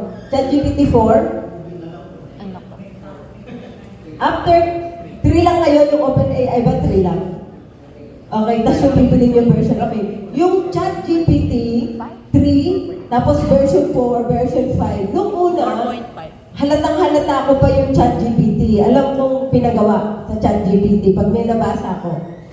Doon sa chat GPT 4, perfect na perfect. Walang mali. Halata ko rin kasi ang galing, perfect. Pagdating sa chat GPT 5, parang tao yan. Nakuha na nila yung expression ng tao. Inaral kasi nila yung behavior sa pakikipag-usap sa tao. So, nilalagyan nila ng konting parang human touch yung mga ginagawa nila. So, meron tayong generative AI na tinatawag ngayon na yung gumagawa ng video, yung kanina pinakita ko AI, ang tawag doon, generative AI. So, yun yung mga AI na nakakagawa ng video, nakakagawa ng, sila yung mga nagiging, alam niyo ba yung naging napakasikat na AI artist sa iTunes? Kung hindi ka susunod, paano? Paano ka magkakatrabaho? Paano ka mabubuhay? Kaya sinabi sa Revelation 13 na, when that time comes, no man can buy or sell without the mark. At ang masama, yung lahat ng magpapalagay ng mark, magkakaroon sila ng loyalty dun sa beast, meaning sa system. Bakit kaya? Bakit magkakaroon ng loyalty dun? Dahil dun sa deception na nagaganap, yung dependence mo ngayon sa system, wala kang ibang choice kung hindi magkaroon ka ng loyalty. And then eventually magkakaroon na ng mga, dahil sa quantum, yung Antichrist, papasok na siya sa bawat bahay. At nandun na siya, hologram siya dyan. Alam niyo ba yung hologram, yung Project Bluebeam ng American sa NASA, na kaya niyang gayahin yung parang totoong-totoo. Tapos kahit si Jesus dadating, gagawin nila kunyari may dumating na Jesus na rapture. Makikita mo talaga sa langit yan. Kaya di ba sabi ni Jesus, huwag kayo maniwala. Pag sinabing dumating si Jesus doon, andito siya. Bakit sinabi ni Jesus yun? Dahil marami ng Bluebeam marami ng hologram technology na parang real. Makikita mo yan bumababa sa langit, parang nagra-rapture. Bantayan nyo to, tandaan nyo to na mangyayari yung mga dadating na false na Christ. Dahil mga i-deceive yung mga senses na parang totoo. Ngayon, dahil nood kayo ng nood ng mga pelikula, kinukondisyon na yung isip mo dyan na pag dumating yung totoo, kala mo lang sci-fi yan. Sino yung nanood dito ng latest na Mission Impossible? Malaki yung nakalagay doon sa film na yun about the future, yung nagkakaroon ng entity na kukontrol na lang sa system ng mundo. Parating talaga yan. Basta nasa pelikula, na sikat na pelikula, meron silang nilalagay dyan na gagawin nila. So pag nanonood ka, hindi ka lang nagpapa-entertain, nagbabantay ka din. Diyan ako naghahanap ng mga ikukunik ko dun sa dot ng prophecy. Pag may nakita ko lumabas sa James Bond na something na alam ko, ay, naku, parating ito. Hahanapin ko na yun, research ko na siya. At matutuklasan ko nga na kaya pala nilagay dun sa installment ng film dahil balak nilang gawin. So pag nanood kayo ng mga franchise na film na sikat, magbabantay kayo doon. Titingnan nyo doon yung current events, yung mga parating tulad nung sa Mission Impossible talking about the vanishing truth. Kung nakinig kayo doon kasi hindi na nila alam ang reality doon eh. And then meron ng entity na kumokontrol na ng isip ng mga tao dahil sa artificial intelligence. Paano hindi kayo makokontrol? Tingnan nyo lahat na kayo po, di ba? Pag nasa bus station, nag-uusap pa ba yung mga tao doon? Nakausap na lang nila gadget. So, sino na nag-i-influensya sa isip mo? Gadget na. Kaya napakadali sa system na parating na pasunurin at kontrolin ang mga tao kasi ngayon pangalan eh. Ngayon pangalan, kitang-kita na, di ba? So pag dumating ang 6G, yan na yung may capability na ilagay sa body natin yung technology. Hintayin nyo na yan. Yan yung tinatawag na Internet of Bodies. Hindi na tayo sasali dyan. Ako para sa akin kasi, may business kami sa UK, tapos yung mission namin all around the world, di ba? Ang hirap. Kapag ang draw the line ko, magto-draw the line kayo, ang akin, pagka ipapasok na sa katawan ko, that's it na. Huwag nyo hayaang may pumasok sa loob nyo na foreign body. Yan yung draw the line. So hanggat nasa labas ng katawan, wala tayong magagawa dyan. I-navigate na lang natin yung system na yan. Gagamitin natin yan para din sa ating misyon. Pinag-aralan natin to, di ba? Yan yung infrastructure ngayon. Kung baga sa mga karpintero, binabalangkas na. Yan. Nabubuo-buo na. Konti na lang ang kulang. Lalagyan na lang ng mga bubong. Lalagyan na lang ng mga dingding. Yan. Pero, balangkas na. Ito yun, time natin to. Imagine niyo ang plano nila ay 2030. Sabi ng United Nations, 2030 ang gusto nila na ma-reach nila yung completion ng balak nila. So yun ang ating titignan. Paano natin ina-navigate yan? So, ilipat natin sa next one. How to navigate the future? Ang bilis-bilis niya. Yung impact ng AI sa buhay mo ngayon, kailangan aware ka para alam mo i-navigate. Number one, maging aware ka. Tingnan mo yung paggamit mo ng AI. Tanungin mo sarili mo kung sino nakokontrol. Ikaw o yung gadget na hawak mo ang nakokontrol. Number one, maging aware ka na ano ang nagiging impact sa'yo. Sa mga kabataan, pwede namang positive yan saka negative. Di ba katulong niyo yan sa pag-aaral? Pag kami assignment, tatanong nyo hindi nyo intindi, di ba? Sa AI din ba yan? Tama ba yun? Mga kabataan. Paano nyo ginagamit yung AI nyo? Yung mga chat GPT. Nagtatanong kayo about doon sa school? Yung pinag-aralan nyo, gano'n? Sa matatanda naman, tapos na mag-aral, paano nyo ginagamit ang chat GPT? May sakit kayo. Tanungin nyo si AI, anong ibig sabihin nitong aking naramdaman? Pumunta kayo sa doktor. Pag uli nyo yung sinabi ng doktor, ipapasok nyo sa AI, titignan nyo kung totoo yung sinabi ng doktor. Naniniwala agad kayo doon. O kaya, bago kayo magpatingin sa doktor, marunong pa kayo sa doktor pagkaharap nyo na yung doktor. Kasi dami na sinabi ni AI sa inyo no? Yan yung mga gamit ng AI na ginagawa nyo ngayon, yung sa Google, tatanong nyo talaga, di ba? O ngayon, mga kabataan, may thesis, may assignment, anong gagawin nyo?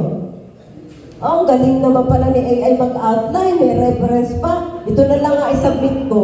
O, di ba? Yung assignment, di na ginawa no? Si AI lang gumawa. Malaking problema sa UK ngayon yan kasi lahat ng assignment ng mga Chinese, Vietnamese na international student, perfect ang English. Alam na alam ng mga teacher, mga professor, na mga international student to, pero ang gagaling ng mga sinabit na assignment. So, may mangyayari sa education system natin in the next few years na babaguhin na nila yung system ng aral. Kasi ngayon, alam na estudyante, ba't pa ako mag-aaral? Andito na nga lahat. Ba't ko pa i-memorize? Tatanong ko lang. O, di ba? Yan ang mga malaking katanungan na mangyayari. Ano pang impact na mangyayari sa kabataan? Yung inaaral mo ngayon, isipin mo after 4 years o pagka-graduate mo, may mapapasukan ka pa ba? Kasi, te-take over ng AI yung ibang mga trabaho, di ba? Maraming mawala ng trabaho. Kasi i-automate siya. Ibig sabihin yung dating mga white-collar job, yung mga nasa call center, yung mga nagtatrabaho na mga entry-level na accountant, yung mga nagko-coding, yung mga nag-o-office secretary, yung mga agent, mga bookkeeper, lahat na yan, wipe out yan. So, yung inaaral mo, tatanungin mo, baka naman makakuha na ni AI nito pagka-graduate ko, nag-aaral pa naman akong 4 years. Yan yung mga iisipin yung mabuti. Alam niyo ba kung ano yung safe na trabaho sa AI? Ano yung hindi niya makakayang kuhanin? Dalawa lang ang gagawin niyo dyan. Mag-upskill kayo at gagawa kayo ng mga skills na hindi kaya pa ng AI, like manual skill. Yung bang ang pangit ng tingin ng mga Pilipino, lalo na dun sa yung karpintero, tubero, yung mga marunong mag-ano ng simento dyan, magpakinis, yung gawa ng bahay. Safe na safe yan. Eh sino pa bang may skill na ganyan? Tingin nila dyan na parang ang baba no?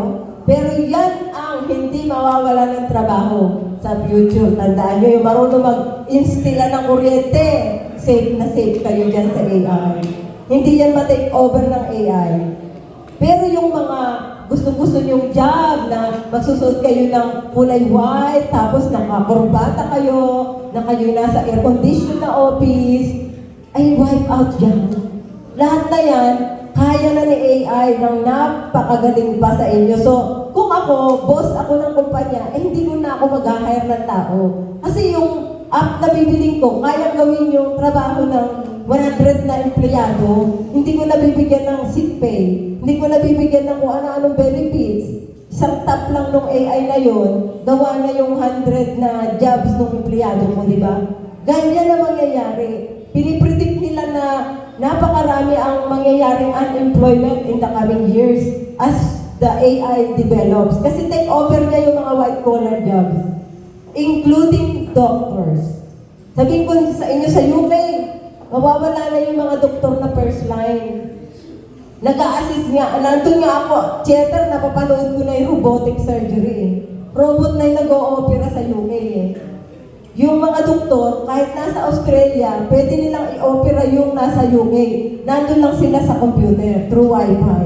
Robot ang nandun sa pasyenteng naghihiwa. At yung mga nagpapatingin, halimbawa, meron ka naramdaman sintomas, pupunta ka sa doktor, di ba? Tapos titingnan nila kung ano yun, tapos bibigyan ka reseta. Lahat na yan, i-algorithm na nila. Kasi pwedeng i-algorithm yan. Meron na tayong tinatawag na health kiosk. Sa China, sa Japan, ginagawa na nila. Sa mga train station meron. Kung meron kang sintomas, punta ka dun sa screen. Enter mo sintomas mo. Tapos may lalabas na camera. Ilagay mo dun yung kamay mong may sintomas. Kayang i-diagnose, 100% accurate. After that, may lalabas na prescription. Ito yung gagawin mo. After that, may dispensing machine. Lalabas yung gamot. Sa isang punta. Wala kang pinuntahan kundi yung health kiosk. Yun yung doktor. So, kala niyo safe ang doktor, ano?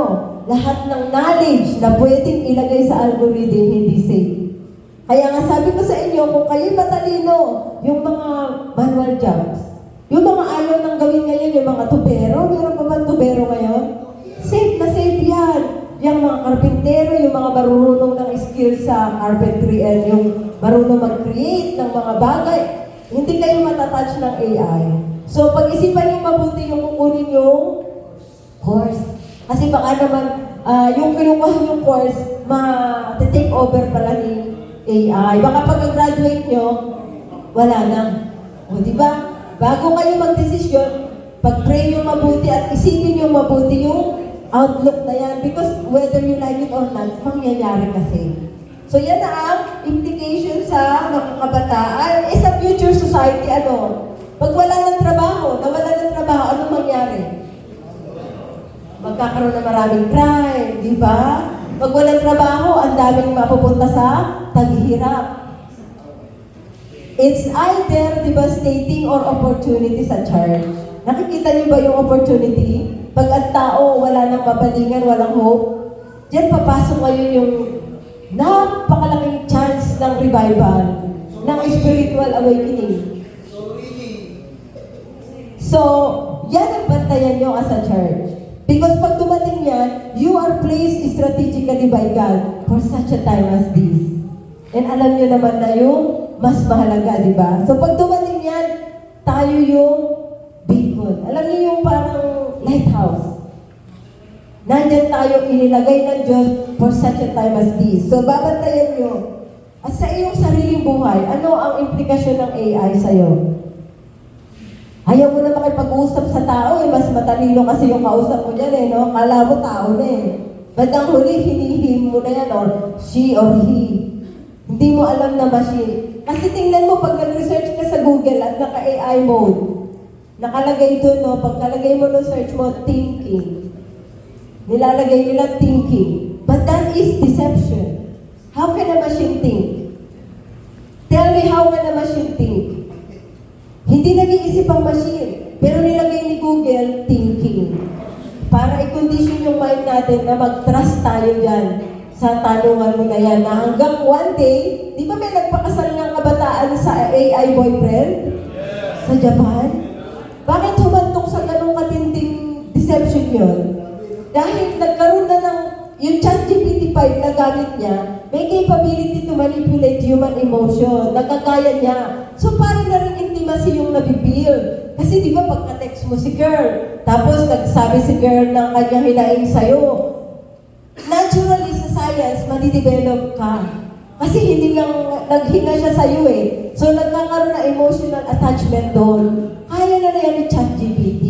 Nagagawa niya. So, itong nagpakasal na doon na Japanese, doon sa ChatGPT niya, na boyfriend, ay dahil nagkaroon na ng ganon. Doon na lang niya sa ChatGPT sinasabi lahat ng kanyang problema, tapos bibigyan siya ng comforting na sagot ni ChatGPT hanggang sa mahulog loob niya kay ChatGPT. Ngayon, na-blurred na yung reality niya, kahit nasa phone na lang yung mukha na yun, ang reality niya, boyfriend ko to, gusto ko itong pagkasalan. O di nagpakasal nga, di ba? Ibig sabihin, sira na yung reality niya, yung reference niya, tapos nasira. Dahil sa emotional attachment sa machine. So mag-iingat kayo. Pag nauuwi na kayo sa lahat na lang, itanong nyo kay ChatGPT. At na parang pag nagsagot ang inyong computer, kala nyo na final answer. Hindi nyo man lang questionin. Alam nyo ba pwedeng magkamali ang AI? Pwede pa rin magkamali yan. At tatandaan nyo lagi na machine yan. At pwedeng gamitin ng kaaway, but pwede nyo rin gawin, ha? So parang ano yan patalim.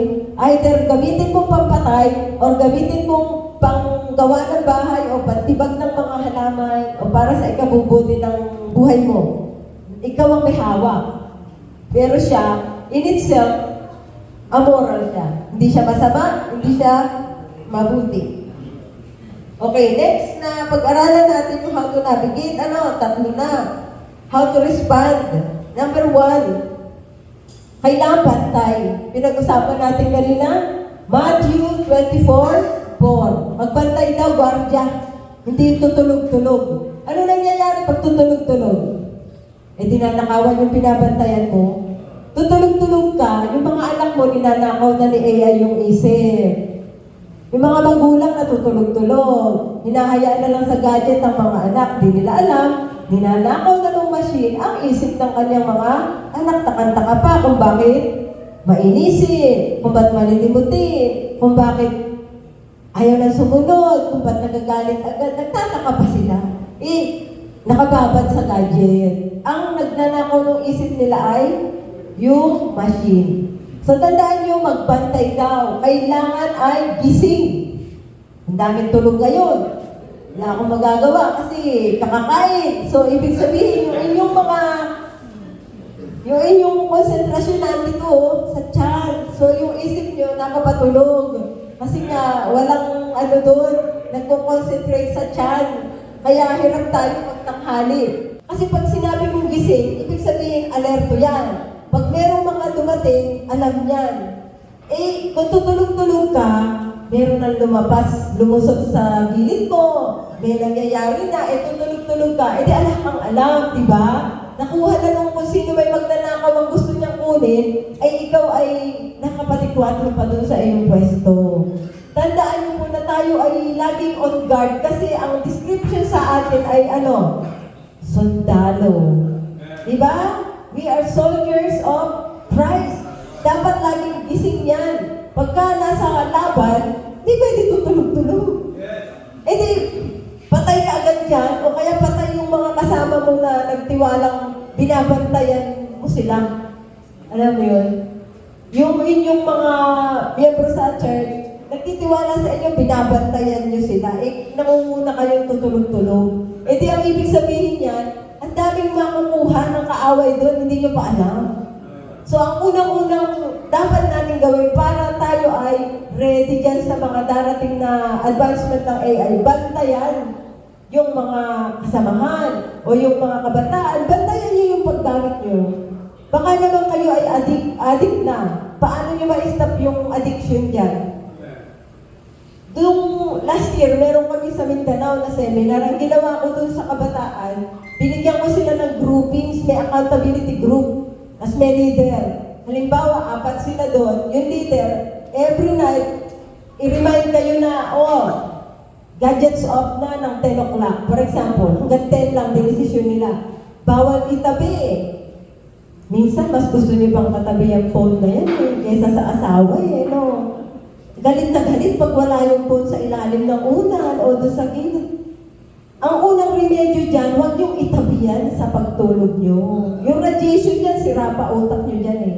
Alam niyo ba nagaganap sa inyo dyan pagka yung radiation, lalo na pag nagre-ring yan. Unang gawin nyo, huwag yung isama yan sa pagtulog. Hanggang pagtulog ba naman, gusto nyo katabi nyo yung gadget na yan. Yan na nga yung kasama ng kamay nyo maghapon eh. Lalakad kayo, gusto nyo, bit-bit nyo eh. Naiwan nyo, para kayong namatayan, kailangan bumalik eh, no? Kailangan kunin. Pagka-lobat, hindi na, para na talagang may, may fire. Para masunugan, kailangan talaga ma-connect agad. Alam niyo yun? Kung kanya ba naman ang trato natin sa buhay natin espiritual, yung pag-lobat ka na sa Panginoon, kailangan i-connect mo agad. Kanya dapat hindi yung phone ay magaling ka pa sa phone eh. Malulobat, alam na alam mong i-charge agad eh. Para hindi mamatay. Yung kayo ba, baka lobat na kayo eh, okay lang. So ngayon, yung mga kabataan, bukod sa accountability group, ano bang gawin nyo? Nag-hiking pa ba kayo? May time pa ba kayong mag-nature? Alam niyo ba yung Romans chapter 1? Ang sabi ng Diyos doon, walang excuse yung mga tao kahit nandun pa sila kung saan remote. Dahil yun daw kanyang attributes ay inilagay niya sa kanyang mga nilikha, sa nature, sa kanyang creation, na nagpapakilala sa kanya yung nature. O bakit ngayon kakaunti na ng mga taong manalalim sa Diyos? Bakit parang ang hirap na mga kabataan tungkol sa Diyos? Bakit? Puro na lang building eh. Nandun ka na lang sa kwarto mo, puro na lang concrete ang nasa paligid mo. Paano mo makilala yung Diyos dyan? O sisain mo kung paano yung gagamba, gumapang, maggawa ng kanyang mga sapon. Makikilala mo ang Diyos dyan. Tingnan mo yung mga puno, kung gaano nagiging berde, o yung bakit kayo nagkakaroon ng peace pag tumingin kayo sa dagat o sa bundok na napakaganda? Dinidisplay niyan ang glory ng Diyos sa'yo. Pagka nasa nature ka, it touches your soul. And it is your soul that touches God. Naintindihan niyo? At kaya tinatry ni Satan na puro gadget kayo kasi isang way niya yan para hindi nyo na makilala yung Diyos. Para mapalayo kayo. O ano yung solusyon natin dyan? May accountability group. Sasabihin, gadgets off at 10 p.m. Itabi na. O yung mga magulang na taking it seriously. Meron kayong kwartong lagayan. Meron kayong basket. 11 p.m. Lahat ng gadget na dito na sa basket, dadalhin ni nanay sa kanyang kwarto, ilalakyan. Hindi yung gagalawin hanggat hindi umaga. Yung mga ganyan, mag-invento kayo kung paano nyo inabigate ito, kayo ang in control, hindi yung gadget. Yung mga ganyan. Tapos meron silang every month, sabi ko, yung mga group ng kabataan, mag-outing kayo, pumunta kayo sa gubat, pumunta kayo sa bundok, sa ilog. Doon sa kayo ay nasa kalikasan, sa nature. Because alam nyo ba na sinabi nga sa Romans 1 na ang kalikasan, na may tinuturo yan about God, yung attributes niya, nire-reveal ng nature. Kung wala na kayong ka-nature, O, nami-miss nyo yung pagkakilala sa Diyos na binibigay ng nature sa inyo, yung pag-uobserba nyo sa kanyang mga nilikha, yung kamay ng Diyos na gumawa nito. Alam nyo kung bakit yan nakakalalim ng pagkatao? Pag tinitigan mo yung isang bagay na nilikha ng Diyos, marirealize mo kung paano kanya ginawa. Bumabalik sa iyo yan, napakagaling pala ng kamay ng manlilikhang gumawa sa akin. Ayan. So, bigyan nyo ng tanyo, mag-akyat kayo ng bundok. Pumunta kayo sa maraming greens, mga halaman, walang dalang gadget. Hindi yung punta kayo nga sa dagat para naman selfie dito, selfie doon, post dito, post doon. Tipid nyo yung purpose nyo. Pumunta kayo doon, busy-busy naman kayo sa pag-edit na picture. Hindi nyo naman ma-enjoy yung simoy ng hangin sa dagat kasi nagpunta lang kayo doon para magpa-selfie. Di para lang wala din yan. Subukan nyo nga na pumunta kayo sa nature, mag-hiking kayo, walang gadget. Ang purpose nyo lang, mag-commune kayo sa nature, mag-worship kayo in the middle of the field. Allow your soul to touch God in nature. Without having the need to take a picture, to take a selfie. Because nirarab niyan yung moment mo, nirarab niyan yung nabibigay ng nature sa'yo. Pag ang purpose mo doon, picturean dito, picturean doon, post dito, post doon. Ano ba real life nyo? Facebook? Instagram? TikTok? O itong real life na kausap yung nanay mo, nakikita mo yung mata ng girlfriend mo, naaamoy mo hininga. Yan yung mga tunay na buhay. Yan yung reality. Hindi curated, hindi perfect. Yan ang maganda sa buhay, yung hindi perfect. Pag perfect, hindi maganda. Tandaan nyo yan. Yan yung maganda sa buhay, yung mga hindi maganda, yung mga imperfections. Kasi yan ang nagpapatibay sa'yo. Yan ang nagpapaganda ng karakter mo. At yan ay intention ng Diyos yan sa'yo. Huwag mong hangarin ang perfect. Kaya pag meron kang nakita sa social media mo perfect na maganda, hindi totoong buhay yan. Sabihin mo agad, this is not real. Alam niyo ba yung pelikula? Ito yung kailangan yung matutuhan pala, no? Sino nakapanood ng Divergent movie dito? Alam niyo yung Divergent na movie? Si Trish, yung bida doon, Divergent mind. Dapat pag-aralan mong maging divergent mind ka. Bakit? Ano ba yung nagagawa ng divergent mind? Alam niya kung ano yung real o hindi. Di ba si Trish, sabihin niya sa pelikula, kaya niya na-overcome eh. Sabi niya, this is not real. Tapos, papasukin niya yun. Na-overcome niya yung scenario dun sa dream niya, di ba? Yan yung kailangan mo sa darating na advancement. At nandito na nga tayo, divergent mind. Someone who can discern anong totoo, anong hindi totoo. So, punta tayo sa pangalawa. Yan ang kailangan mo para maging divergent mind ka. Anchor your life in truth. Ngayon, pag-usapan natin ng truth. Kasi baka akala nyo, puro yung basa lang kayo dito, truth na eh. Unang-unang dapat yung malaman, very fundamental kung ano ang truth. John 14, verse 6. Ano yan? Jesus said, I am the way. I am the truth. And I am the life. No one comes to the Father except through me. First of all, the foundation of all truth, the truth is a person. Hindi yan doktrina. Hindi yan dogma. Hindi yan yung kung ano-anong inaral mo ng karami-rami doon sa libro. First of all, you have to have a relationship with the truth. And the truth is a person. And He is Jesus Christ.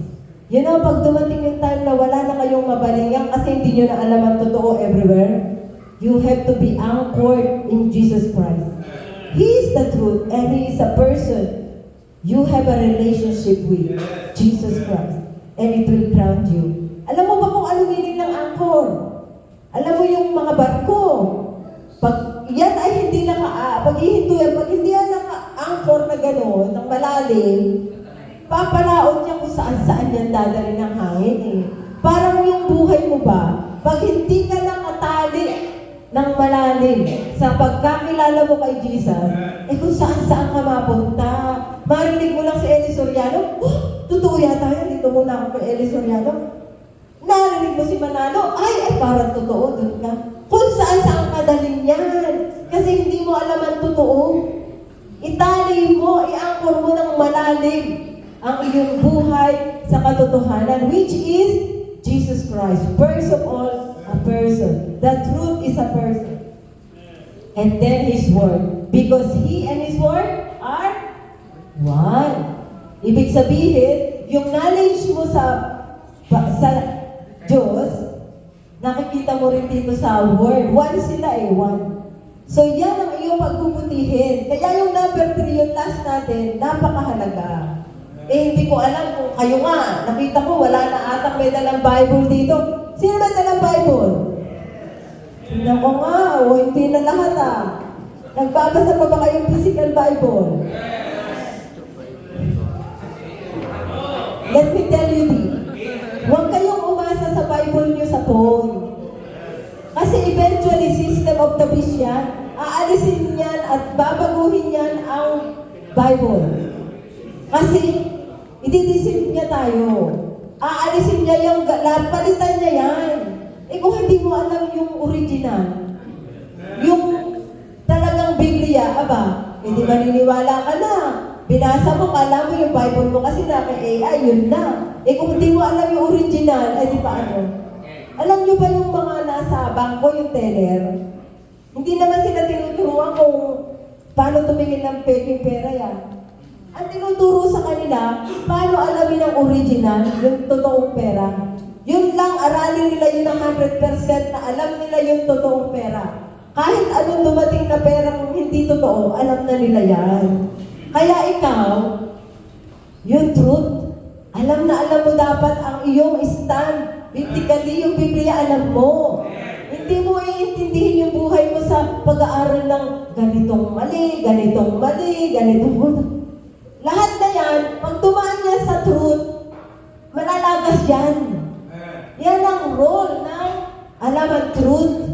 Yan ang ayun testing ground, kumbaga. So, ang gagawin natin para ma-navigate natin ang darating na to ay kailangan ay ikaw ay nagbabantay. Pangalawa, dapat ikaw ay naka-anchor sa truth. At pangatlo, dito tayo madalas fail yung study ba? Study, yung pang Berean way. Alam niyo ba yung Berean way? Yung pag-uwi niyo sa bahay, book natin ito. Totoo kaya sinabi ni Sister Beck doon, kung ano-anong pinagsasabi niya, Daniel 12:4, tingnan ko nga yun. Totoo nga kaya, yun nga kaya sinasabi. Yan ang inument ni Apostle Paul na way of studying the Bible. Yung i-check mo kung yung tinuro sa'yo o yung sinabi, ayun nga. Kaya may Biblia, di ba? Kaya meron kayo sa bahay, di ba? Hindi yan display na kukunin nyo lang at pupunasan nyo ng alikabok pag Sunday. Kasi kailangan nyo na ulit maging holy. Ganyan, no? Holy na uli kayo. Hindi. Yung Biblia nyo, hindi yan dapat nasa cabinet. Yan yung parang cellphone nyo dapat. Yung paggawa nyo sa cellphone na hindi mawala sa kamay nyo, yan yung pwesto dapat ng Bible sa inyo. Anong pumalit? Yung gadget na yun, kasi sabi nyo, andito na may Bible ko. Let me tell you one thing. Kapag nagtitipotion kayo nandyan sa gadget nyo, sa kanutak na notification nyo lalabas dyan Magaling nga si Satan yung mga traditional na distraction. Diyan pa, yan na nga yung kanyang expertise. Di maya't-maya, ting, ting, ting. Before you know it, naka-one verse ka pa lang, nandun ka na kay Vice Ganda. May nangyari sa boyfriend niya. Ganito na, kung ano-anong balita na in-entertain mo dyan. Before you know it, isang oras na abot ang scroll mo dun Kung ano-ano, paano magtahi ng ganito, paano magganyan. Kung ano-ano lalabas dyan. Nakalimutan mo, nagdi-devotion ka Sabi mo, nasa Bible ka notification pa lang dyan. Parang ang pumunta sa enemy's camp. Alam mo yun, yung pag nakikipag-gera, tapang mo doon ka pa sa kampo ng enemy. Hala mo, galing mo Yan yun, pagka dyan ka sa phone, nagdi-devotion. So please, buklatin nyo ang inyong Biblia, kunin nyo kung di nyo na ginagamit, alisin dun sa inyong cabinet. Mahiya kayo dahil nakakahiya humarap sa Panginoon na hindi nyo memorize ang John 3:16. Naku po naman. Naku naman John 3:16 lang, hindi nyo pa memorize. Yan po ang ating tanungin, ang ating sarili, no? Paano ka maging handa? Kung dumating yung AI, wala kang kaalam-alam sa Biblia, yung katotohanan, di mo alam, eh kung saan ka dadalhin niya, kung ano-anong pakinggan mo sa YouTube, tapos punta ka kay pastor, dituhin mo yung pastor mo. Kasi po sabi ni ganito, Bakit? Hindi mo alam yung katotohanan, hindi ka nagbabasa. Kaya ayan na sabi niya, search. Meron ba namang nagse-search na nakaparelax lang na ganyan? Ang nagse-search, busy-busy yan. Meron ba naghahanap na nakaganyan? Di ba ang naghahanap? Saan kaya yun? Di ba yun na naghahanap? Iyan na utos si search. Maghahanap, mag-uusisa, susuot kung saan-saan, para makita yung hinahanap. Ganyan ang attitude sa Bible. Hindi nagbasa lang ng parang nagmamadali pa kasi kailangan 2 minutes tapos. Devotion. Tapos, after that, ay, salamat, makakapag-scroll na ako. 2 hours na hindi pa tapos. Hindi na mamalaya. 5 minutes sa devotion, 2 hours dito sa gadget na kung ano-anong basura ang ilalagay sa utak. Alam niyo ba kung bakit nagiging bobo ang mamamayang tao? Ay dahil dyan, kung ano-anong passive yan. Hindi ka nag-iisip yan. Kaya sinasabi ko sa iyo, para manabigate mo yan, makontrol mo yan, piliin mo lang. Hindi kailangan lahat ng ting-tong-ting dyan. Ay, ano sabi? Number 1, turn off the notification. In charge na agad kayo dyan. Kasi yun lang kailangan nyo ang bubuksan nyo. Oh, sige na. Umpisa na. Turn off. Turn off the notification on your phone. Don't use it. Because yan ang unang-unang gamit ni kaaway sa inyo. Kung ano-anong tingtong ang gagawin yan dyan para kayo ma-distract. So, i-apply nyo na agad. Turn it off. Notification. It puts you in control of your phone. You will only open it when you need to open it. Alam niyo ba kung gaano ka-liberating yung kayo in charge dyan sa phone na yan? Can you imagine little gadget control kayo? Nakikinig kayo pag nakalimutan nyo? Sign of addiction niya. Sign na kontrolado na kayo ng gadget. Ayan, tandaan natin. Tapos na tayo. Paano i-navigate ang ating darating na panahon?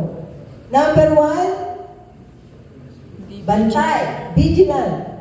Number 2, anchor your life in truth. At last, search and study the scripture. For in it you will know that you have eternal life. That is the only way to know you have eternal life.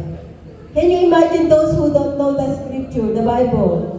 They will always doubt their salvation. Bakit? Ang linaw dyan eh. Saan mo daw malalaman na may eternal life ka?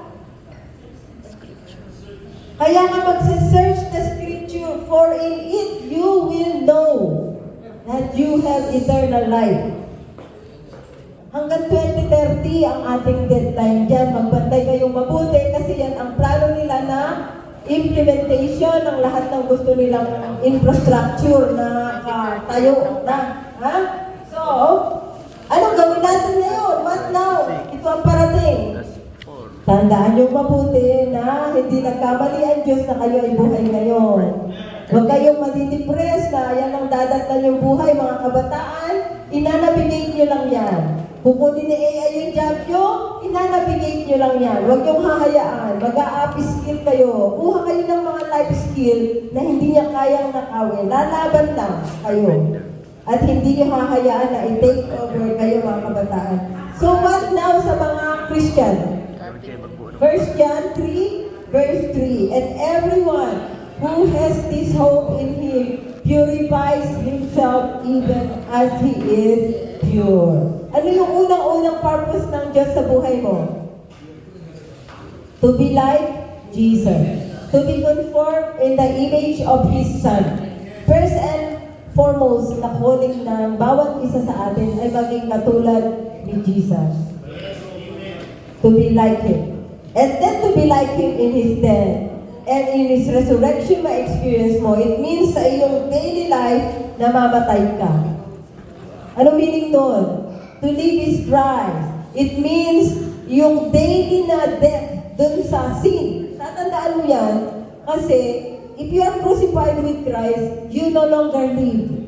It is Christ who lives in you. Galatians 2:20. Nevertheless, I live, yet not I, but Christ who lives in me. And the life which I now live in the flesh, I live by the faith of the Son of God who loves me and gave Himself for me. So tatandaan nyo na yung buhay nyo ngayon is not your own.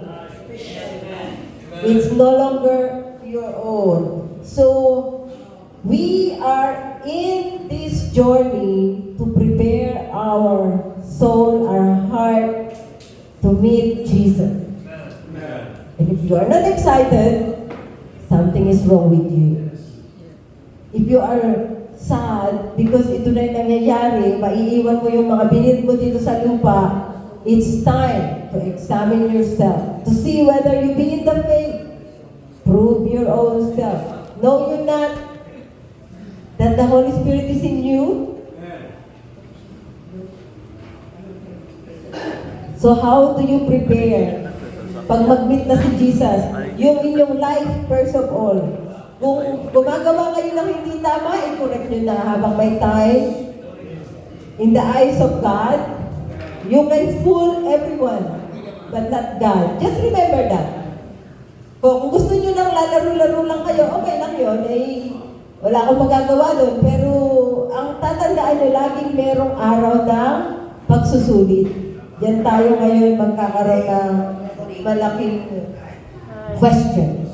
So, do not allow your life na yung go with the flow, para kayo sumakay lang sa agos ba?